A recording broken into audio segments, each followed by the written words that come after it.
What's going on, Bulls fans? Welcome to another episode of Chicago Bulls Central. And on today's episode, we'll be breaking down the upcoming game against the Cavs, who's on the injury report, who's not. We'll also be diving into the mailbag. You already know Saturday episodes are mainly built around your guys' voicemails and texts. We got a lot of them in this week. So we're going to get into that right after this. You are now tuned in to Chicago Bulls Central, your number one place for all Chicago Bulls news and content.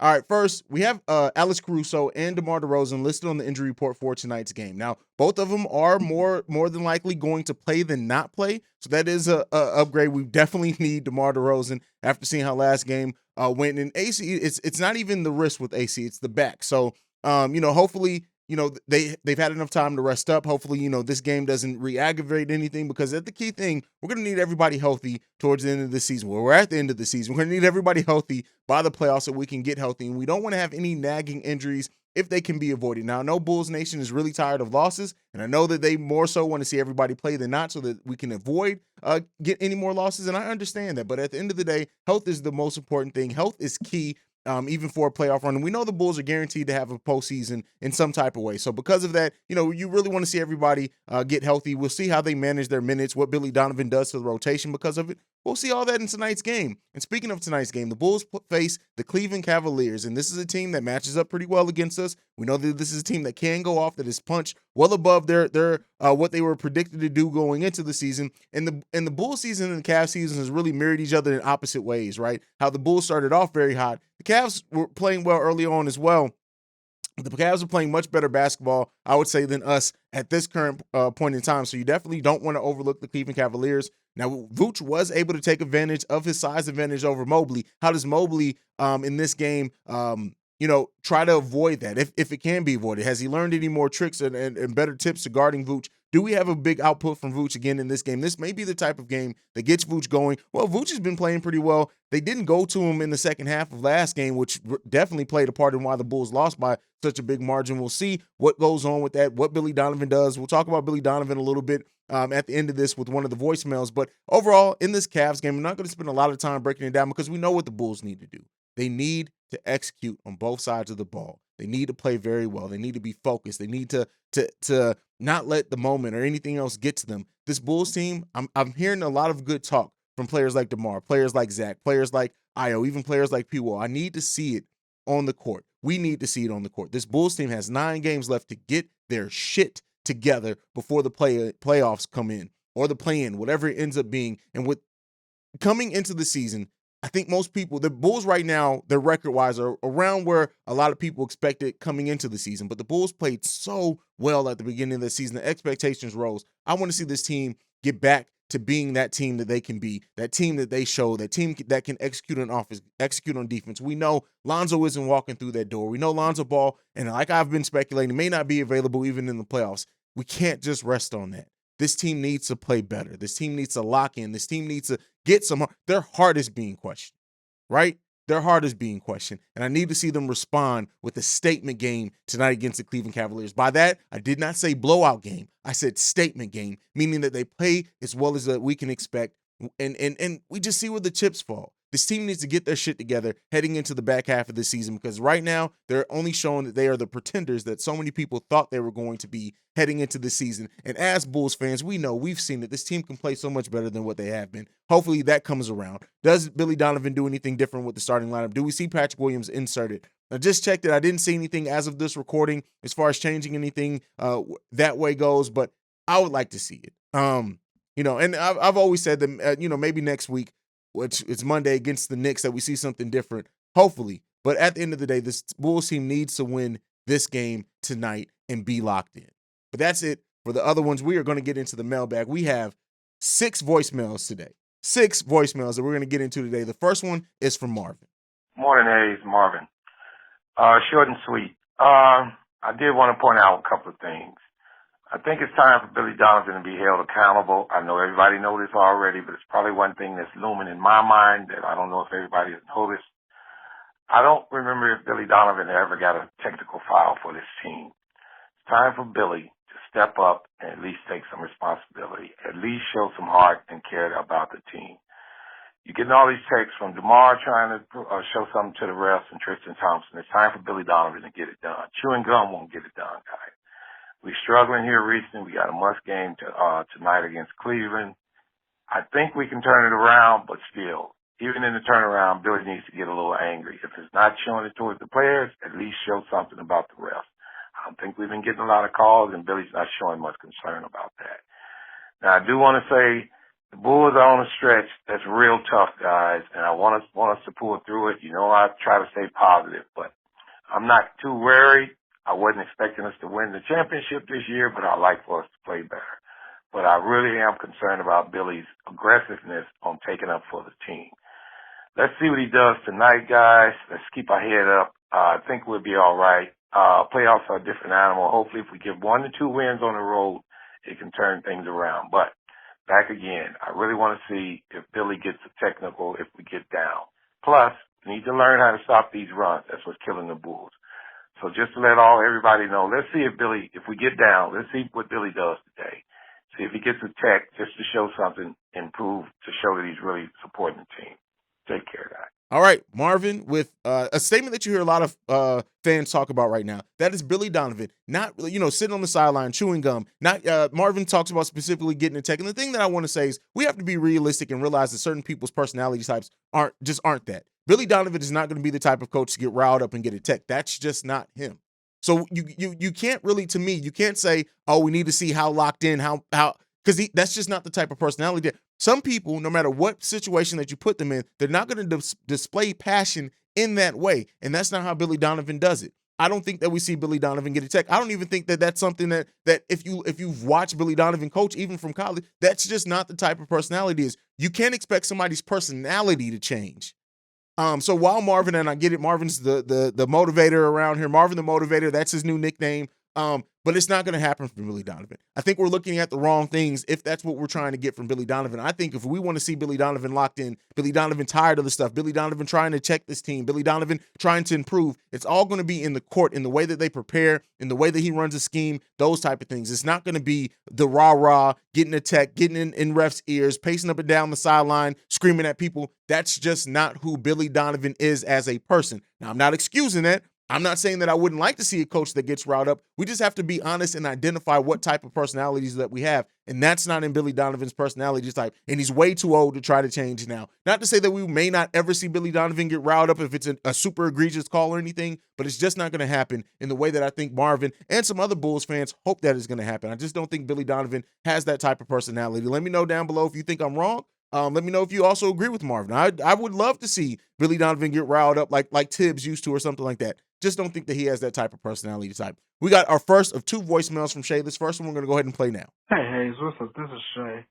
I was thinking, I was talking to Pat the designer yesterday, and he said that the reason what happened in both of the games that we lost against Sacramento Kings and Milwaukee Bucks is that we got open shots, but they didn't necessarily hit them. I think the real problem is that it's the personnel that we have. Think about it. We're telling guys like Kobe White and Derrick Jones Jr. and to a certain extent Troy Brown Jr. to be catch and shoot players. Well, really, they're not catch and shoot. They're not catch and shoot type of players.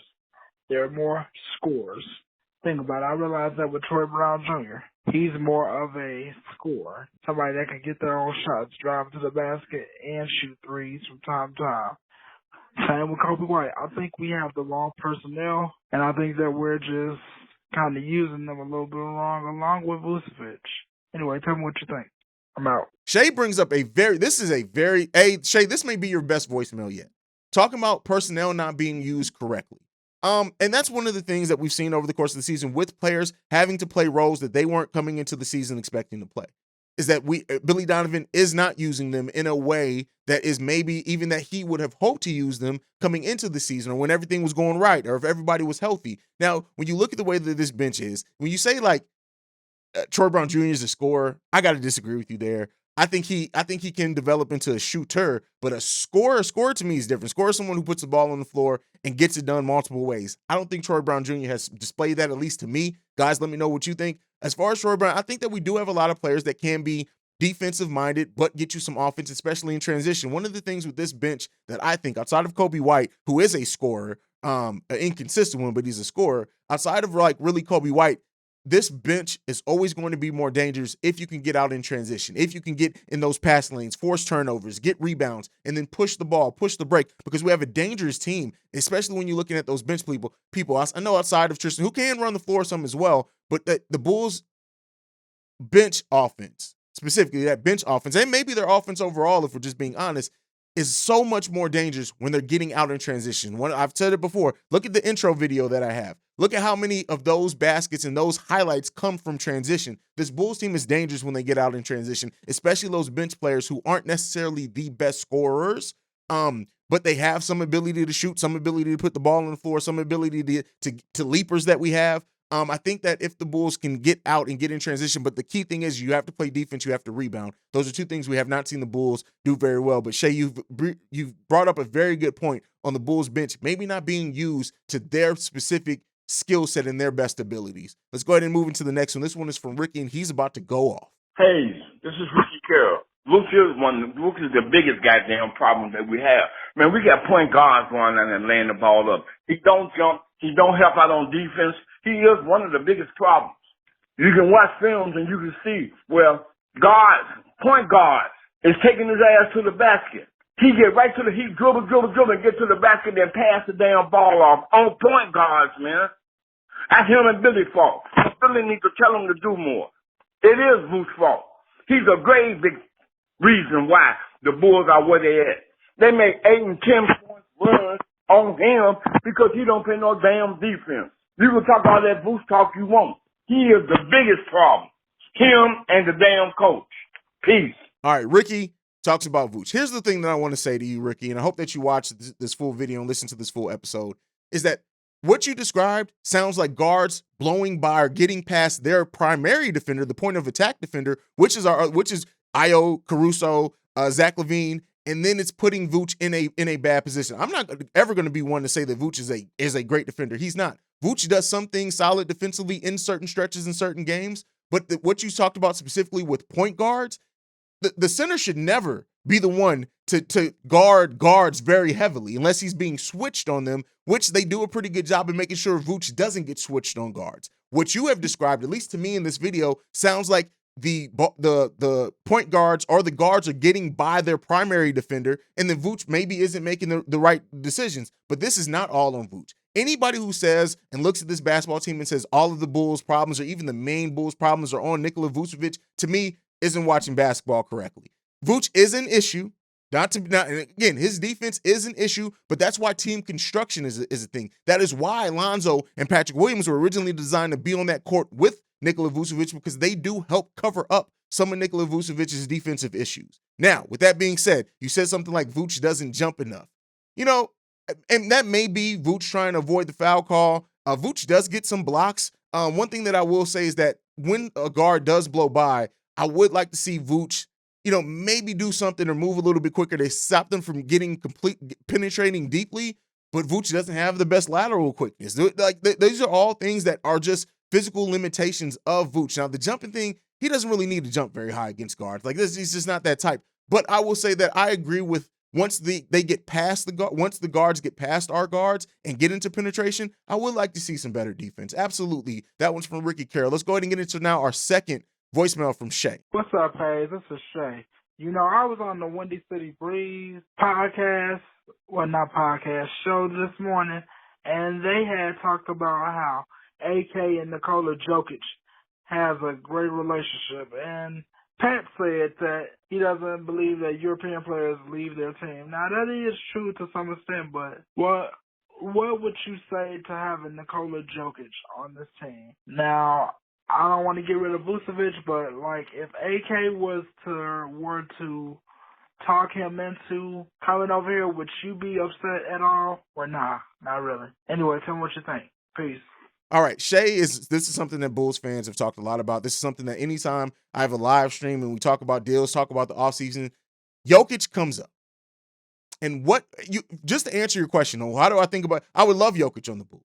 I think that it's highly. I don't think people really realize how highly unlikely it is, not because of a lack of connection to AK, not because of any of that, but just because of the way that the salary cap works. When you look at it, yes, Nikola Vucevic's contract comes off at the end of next offseason. But that doesn't translate to that amount of money immediately becoming available to offer to a free agent. Keep in mind, when you're signing free agents, you have to bring them into cap space or you have to do a sign and trade. So with the Jokic thing and the conversation that happens there, I think I don't know how likely that is, right? I don't know how likely it is that Jokic, as far as like the conversation with Pat the Designer, my co-host over on Locked On Bulls, he's right. European players, if you look at it, they don't leave their teams very often. Here, once they get here. Now they do leave, right? There are some expectations of that, but a player of that whole team is built around Jokic. And I don't think Denver is going to let him walk very easily. And I don't think they're going to trade him. I think Denver will try their best to re-sign, and he would literally have to walk away from some money from him to go. Because keep in mind, also, if you sign with a team that's not your own, your max changes in that way. You don't get that same amount of money. So, I think it's unlikely. If it does happen, AK would be the one to make it happen and get creative to make it happen. It remains to be seen. I guess we'll see what happens with that. But as far as how would I like his fit on this team, Jokic would instantly transform this team into even when they're playing the best, being a playoff team, to an immediate contender. If you pair Jokic with Zach LaVine, Lonzo Ball, Patrick Williams, if Kobe White's still coming off the bench, Ayo Dosunmu, if you bring him into this team, depending on what else they have make them, and I didn't mention DeMar DeRozan just because we don't know what DeMar is going to be, but even with DeMar DeRozan and Nikola's passing and the things that they can do, listen, that becomes Jokic isn't the fastest player, right? It changes what we can do as far as the fast break part of it, the in transition part of it, but it would make us such a dangerous half-court team that we would be instant title contenders. Let me know what you guys think down below if you agree or disagree. Let's get into the next one. This one is for Maurice. Yeah, this is Maurice again. I got to commend you on your analytics of Patrick Williams. I consider him a young stud who will get better. He's only 20 years old, so he has to get better. And now that he's gaining confidence, that's all he really needed was confidence. I think he got it. I think somebody told him if he needs to fucking be aggressive. I think he'll show that from here on out. All those haters that want to say trade Patrick and whoever, Kobe, no, they're the bench. If you get another power forward, just a minor power forward to back up Patrick Williams, keep Kobe on the bench.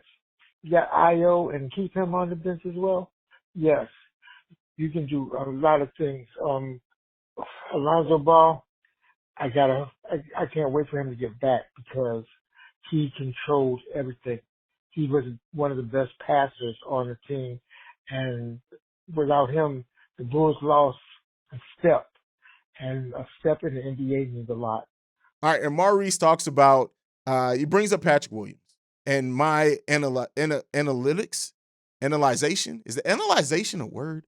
But anyway, me in talking about Patrick Williams, and I think it's clear. I know people focus so much on the scoring aspect of Patrick Williams and what he does, the metrics wise, on how the person he's guarding scores less when he's guarding them is key.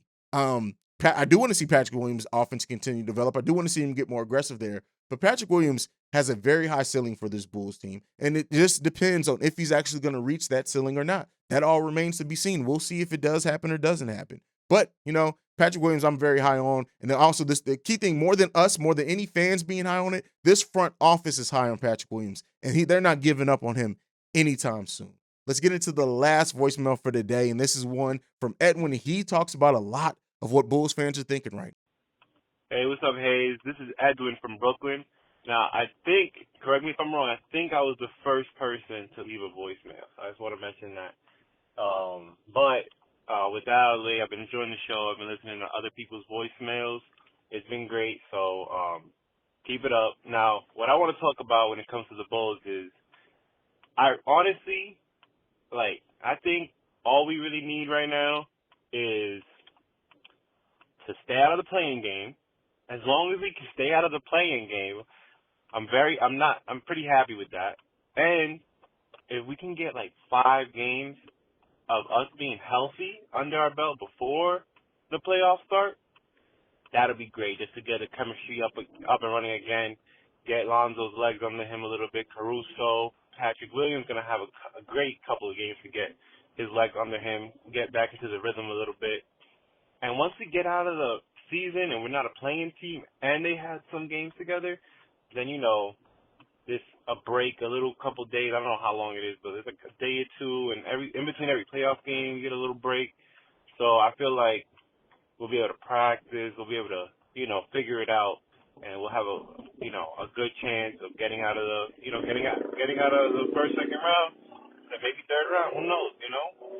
But yeah, that's what I want to say. That's all I care about. 5 games healthy is all I'm asking for, and stay out of the play-in tournament. That's all I'm asking for from the basketball gods. Please. That's what I need right now. Thank you, Haize. All right, Edwin, can the Bulls get it together before the playoffs? With 9 games left, 8 after today, the more and more that we get away from how we were playing, the less and less it's likely, right?